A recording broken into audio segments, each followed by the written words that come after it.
Au cours de la préparation de ce film, j'ai appris qu'elle possédait un document exceptionnel, les albums privés de la reine Elisabeth, regroupant des centaines de photos prises par la reine durant le conflit et qui n'ont encore jamais été montrées à la télévision.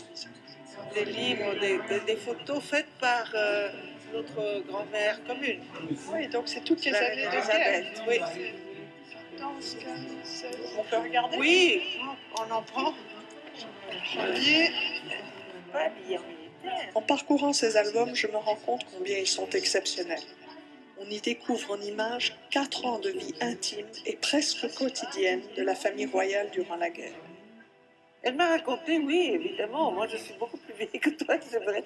J'allais souvent chez grand-maman. Elle m'a raconté qu'elle a amené maman pour visiter les blessés de la guerre et ma mère accompagnait. Ma mère m'a raconté souvent qu'elle accompagnant maman, elle voyait des blessés graves et tout ça. Et grand-maman m'a raconté une histoire que la pire expérience qu'elle a eue, c'était une femme qui était blessée et qui avait pris le tétanos. Et le tétanos,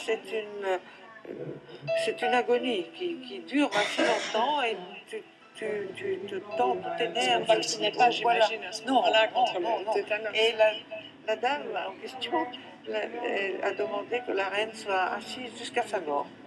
Vous lui tenez la main? Oui, elle est restée. Elle m'a dit, ça a été la plus difficile expérience que j'ai eue. Voilà. Durant ces 4 années, c'est toute la vie à la panne qui est racontée en images. Une vie difficile, dangereuse, mais familiale et forte. Au fil des pages, on rentre dans une histoire intime, progressive, dont les photos laissent même transparaître les états d'âme, si l'on prend la peine d'y rentrer.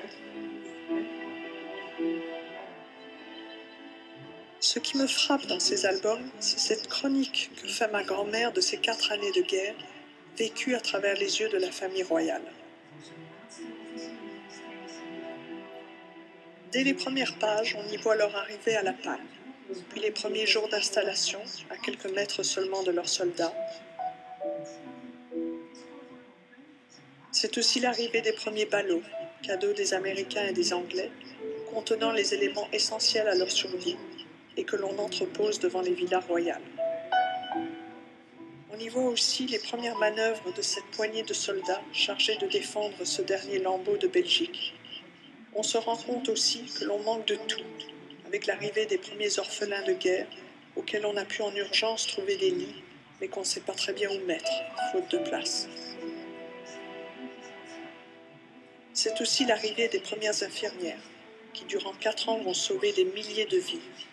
Et avec elles, c'est aussi l'arrivée des premiers grands blessés, transportés dans des conditions si épouvantables, ma grand-mère le sait, que la plupart mourront avant d'arriver, faute d'avoir pu être soignés à temps.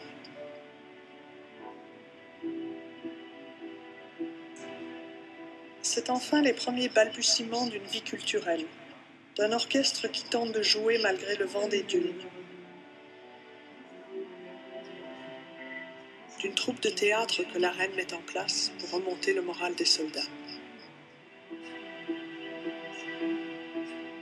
Et puis c'est aussi, très vite, les premières visites officielles dans un ballet incessant de personnalités importantes, telles que Raymond Poincaré, alors président de la République française, Clémenceau, futur chef du gouvernement français, mais aussi le roi d'Angleterre, George V, et son fils le prince de Galles.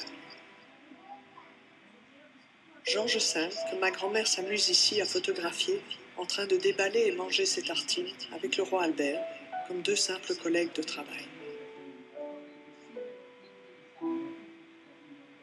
À quoi songe alors mon grand-père, lui qui doit faire sans cesse bonne figure, et que ma grand-mère réussit à capter ici, en toute intimité?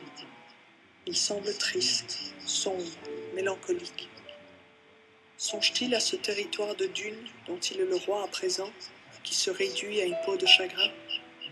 Songe-t-il à son surnom de roi sans terre ou de roi amphibie qu'on lui prête déjà?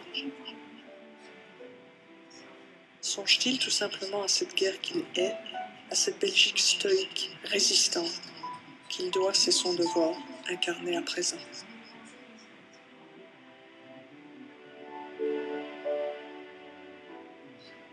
À la panne, Albert et Elisabeth installent leur quartier dans 3 villas contiguës. Les 3 villas sont proches de la plage et entourées à l'arrière par les dunes. La villa Maskens, où loge la famille royale, est la plus petite des 3. Au rez-de-chaussée, il y a un salon qui sert le plus souvent de salon de musique, bien sûr, puis une salle à manger où 2 couverts sont dressés comme à l'habitude. En face, c'est la salle de travail du roi.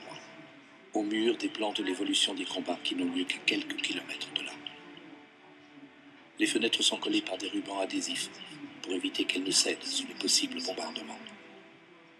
Dans un coin, le cabinet de toilette de la reine où l'on se lave à l'eau froide. Sur la table, un portrait d'Albert. Seul un petit poêle dans le salon sert de chauffage. Mais il y a l'électricité et le téléphone dans ce décor austère qui s'apparente presque à un décor de deuil. Les chambres des enfants royaux, qui ne sont occupées que pendant les vacances, s'apparentent plus à des chambres monacales, simples, dépouillées. Par rapport à la vie qu'ils avaient avant-guerre, c'est une dégringolade. Ce sont les Allemands, l'occupation allemande, qui a popularisé le sapin de Noël. Nous n'avions pas le sapin de Noël, mais la famille royale l'avait puisque Elisabeth est allemande. Et on voit que pour la Noël 14, ils ont un tout petit sapin, grand comme ça, qu'ils ont posé sur une table tellement il est petit. On n'a plus rien, on n'a plus les moyens de rien, et ils vont rester dans cette vie modeste.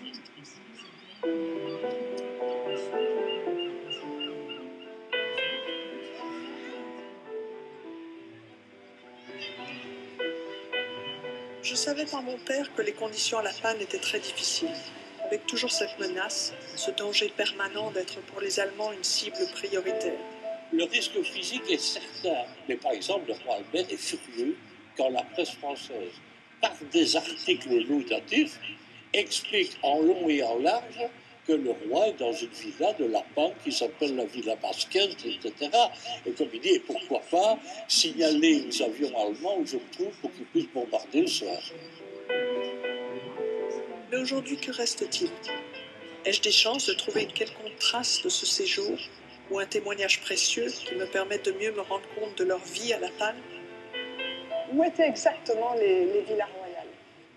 Il y avait plusieurs villas royaux, donc il y avait, la première était là, c'était la villa Kalmen, la deuxième c'était la villa de Terschkuren, la troisième c'était la villa Maskens, et c'était vraiment dans la villa Maskens où résidaient le roi et la reine pendant presque toute la guerre.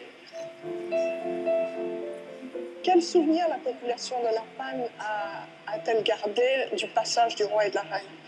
Je pense qu'il y a un grand souvenir dans ce sens-là. Ils ne se sont jamais enfermés. Ils ont eu beaucoup de contacts. Ils sortaient, ils rencontraient des gens. Donc le roi sortait souvent ici à la plage.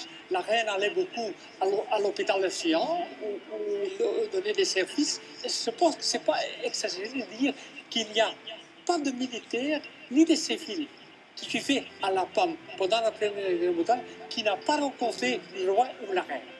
Et d'après les documents, par exemple, de ma tante Marie-Josée, on voit qu'une vraie vie de famille s'est installée à la villa, puisque les enfants revenaient d'Angleterre. Oui, c'était surtout dans les vacances. Hein. Bien sûr. Et alors, quand il avait 14 ans, le roi Albert voulait qu'il faisait connaissance de la vie militaire. Bien sûr, il s'est même retrouvé dans les tranchées. Oui, il s'est trouvé, il faisait partie, alors il s'est initié dans le 12e régiment de ligne. Et puis, que sont devenues ces villas? Les Allemands ont pris les villas pendant la Deuxième Guerre mondiale. Ils les ont occupées pendant... Ils les ont occupées pendant la Deuxième Guerre mondiale. Et finalement, donc, les villas ont été complètement détruites à la fin de la Deuxième Guerre mondiale. Et donc maintenant... Par un bombardement.